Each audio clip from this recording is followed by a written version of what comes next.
بسم اللہ الرحمن الرحیم۔ السلام علیکم۔ دکھ ہر کسی کی زندگی میں ہوتے ہیں۔ کوئی آگے بڑھ کر ڈھیروں خوشیاں سمیٹتا ہے اور کوئی ایک دکھ کو لے کر ڈھیروں خوشیاں چھوڑ دیتا ہے۔ آگے بڑھو، نہیں بڑھ سکتے تو آگے بڑھنا سیکھو۔ دکھ کی بھٹی سے نکل کر انسان دوسروں کے لیے پھر نرم پڑ جاتا ہے، پھر اس سے نیک اعمال خود بخود اور بخوشی سرزد ہونے لگتے ہیں۔ دکھ تو روحانیت کی سیڑھی ہے، اس پر صابر و شاکر ہی چڑھ سکتے ہیں۔ آج انشاءاللہ سورہ الفجر کی آیت نمبر 6 سے سٹارٹ کریں گے۔ اس کا ترجمہ اور تفسیر تفہیم القرآن سے بیان کروں گی جو اہل سنت جماعت کے لیے ہے۔ اعوذ باللہ من الشیطان الرجیم، بسم اللہ الرحمن الرحیم۔ تم نے دیکھا نہیں کہ تمہارے رب نے کیا برتاؤ کیا۔ اس کی تفسیر ہے، جزا و سزا پر شب و روز کے نظام سے استدلال کرنے کے بعد اس کے ایک یقینی حقیقت ہونے پر انسانی تاریخ سے استدلال کیا جا رہا ہے۔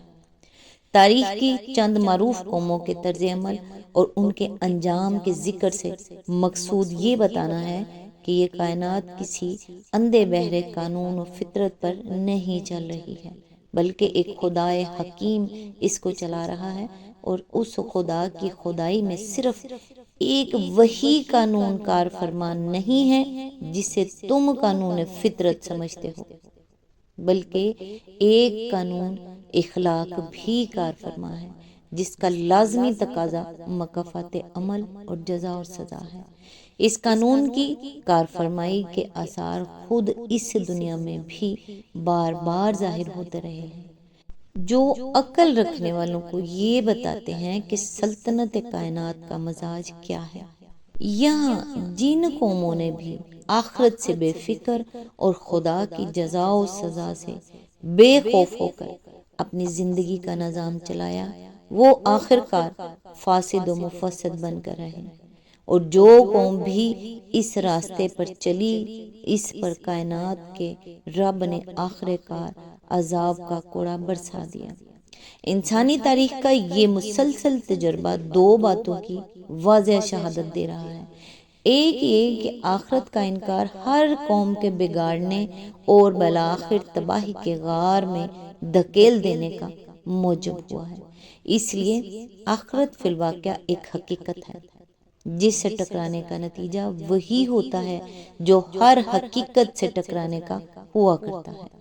دوسرے یہ کہ جزائے اعمال کسی وقت مکمل طور پر بھی واقع ہونے والی ہے، کیونکہ فساد کی آخری حد پر پہنچ کر عذاب کا کوڑا جن لوگوں پر برسا، ان سے پہلے صدیوں تک بہت سے لوگ اس فساد کے بیج بو کر دنیا سے رخصت ہو چکے تھے اور ان پر کوئی عذاب نہ آیا تھا۔ خدا کے انصاف کا تقاضا یہ ہے کہ کسی وقت ان سب کی باز پرس بھی ہو اور وہ بھی اپنے کیے کی سزا پائیں۔ قرآن مجید میں آخرت پر یہ تاریخی اور اخلاقی استدلال جگہ جگہ کیا گیا ہے، اور ہم نے ہر جگہ اس کی تشریح کی ہے۔ مثال کے طور پر حسب ذیل مقامات ملاحظہ ہوں تفہیم القرآن جلد 2 سورہ الاعراف حواشی نمبر 5 اور 6، سورہ یونس حاشیہ نمبر 12، سورہ ہود حواشی نمبر 57، 105، 115، سورہ ابراہیم حاشیہ نمبر 9، جلد 3 سورہ النمل حواشی نمبر 62، 86، سورہ روم حاشیہ نمبر 8، جلد 4 سورہ سبا حاشیہ نمبر 25، سورہ سواد حواشی نمبر 29 to 30، المومن حاشیہ نمبر 80، سورہ دخان حواشی نمبر 33 34، سورہ الجاسیہ حواشی نمبر 27 to 28، جلد 5 سورہ قاف حاشیہ نمبر 17، سورہ الزاریات حاشیہ نمبر 21۔ آیت نمبر 7، اونچے ستونوں والے عاد ارم کے ساتھ۔ اس کی تفسیر ہے، عاد ارم سے مراد وہ قدیم قوم عاد ہے جسے قرآن مجید اور تاریخ عرب میں عاد اولیٰ کا نام دیا گیا ہے۔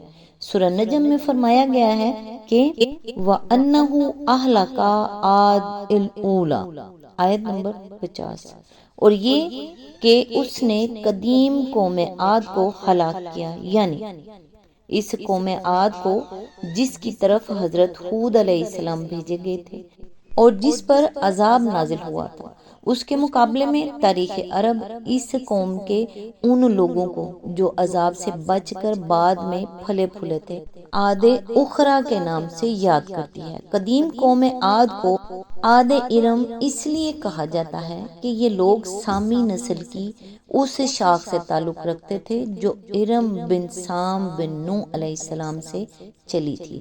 اسی شاخ کی کئی دوسری ضمنی شاخیں تاریخ میں مشہور ہیں، جن میں سے ایک سمود ہیں جن کا ذکر قرآن میں آیا ہے، اور دوسرے آرامی جو ابتداً شام کے شمالی علاقوں میں آباد تھے اور جن کی زبان آرامی سامی زبانوں میں بڑا اہم مقام رکھتی ہے۔ عاد کے لیے ذات العماد یعنی اونچے ستونوں والے کے الفاظ اس لیے استعمال کیے گئے ہیں کہ وہ بڑی بڑی بلند عمارتیں بناتے تھے، اور دنیا میں اونچے ستونوں پر عمارتیں کھڑی کرنے کا طریقہ سب سے پہلے انہی نے شروع کیا تھا۔ قرآن مجید میں دوسری جگہ ان کی اس خصوصیت کا ذکر اس طرح کیا گیا ہے کہ حضرت ہود علیہ السلام نے ان سے فرمایا اتبنون بکل ریء آیاتن تابسون وتتخذون مصانع لعلکم تخلدون، یعنی یہ تمہارا کیا حال ہے کہ ہر اونچے مقام پر لا حاصل ایک یادگار عمارت بنا ڈالتے ہو اور بڑے بڑے قصر تعمیر کرتے ہو، گویا تمہیں ہمیشہ یہاں رہنا ہے۔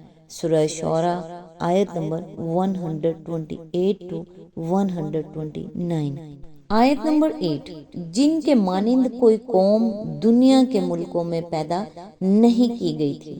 اس کی تفسیر ہے یعنی وہ اپنے زمانے کی ایک بے نظیر قوم تھے۔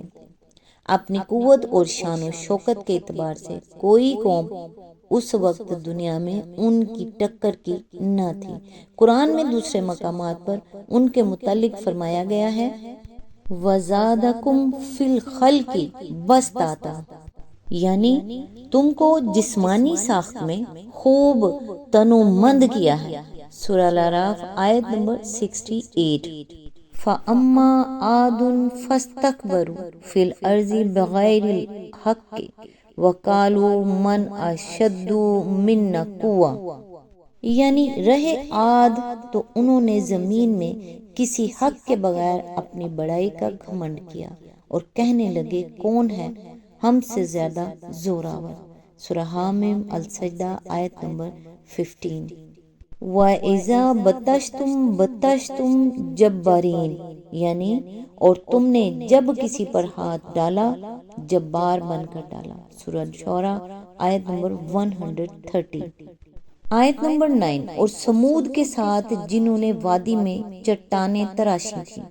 اس کی تفسیر ہے وادی سے مراد وادی القریٰ ہے، جہاں اس قوم نے پہاڑوں کو تراش تراش کر ان کے اندر عمارتیں بنائی تھیں۔ غالباً تاریخ میں وہ پہلی قوم ہے جس نے چٹانوں کے اندر اس کی عمارتیں بنانے کا سلسلہ شروع کیا تھا۔ تفصیل کے لیے ملاحظہ و تفہیم القرآن جلد 2 سورہ الاعراف حواشی نمبر 57 to 59، سورہ الحجر حاشیہ نمبر 45، جلد 3 سورہ الشعراء حواشی نمبر 95 to 99۔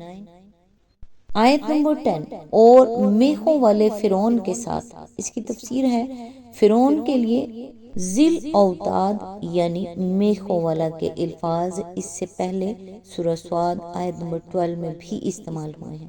اس کے کئی مطلب ہو سکتے ہیں۔ ممکن ہے کہ اس کی فوجوں کو میخوں سے تشبیہ دی گئی ہو اور میخوں والا کا مطلب فوجوں والا ہو، کیونکہ انہی کی بدولت اس کی سلطنت اس طرح ہوئی تھی جیسے خیمہ میخوں کے ذریعے سے مضبوطی کے ساتھ قائم ہوتا ہے۔ یہ بھی ممکن ہے کہ اس سے مراد فوجوں کی کثرت ہو، مطلب یہ ہو کہ اس کے لشکر جہاں بھی جا کر ٹھہرتے تھے وہاں ہر طرف ان کے خیموں کی میخیں ہی میخیں ٹھکی نظر آتی تھی۔ یہ بھی ہو سکتا ہے کہ اس سے مراد وہ میخیں ہوں جن سے ٹھونک کر وہ لوگوں کو عذاب دیتا تھا، اور یہ بھی ممکن ہے کہ احرام مصر کو میخوں سے تشبیہ دی گئی ہو، کیونکہ وہ فرائض کی عظمت و شوکت کے وہ آثار ہیں جو صدیوں سے زمین پر جمے کھڑے ہیں۔ آج بس یہاں تک ہی، نیکسٹ انشاءاللہ آیت نمبر 11 سے سٹارٹ کریں گے۔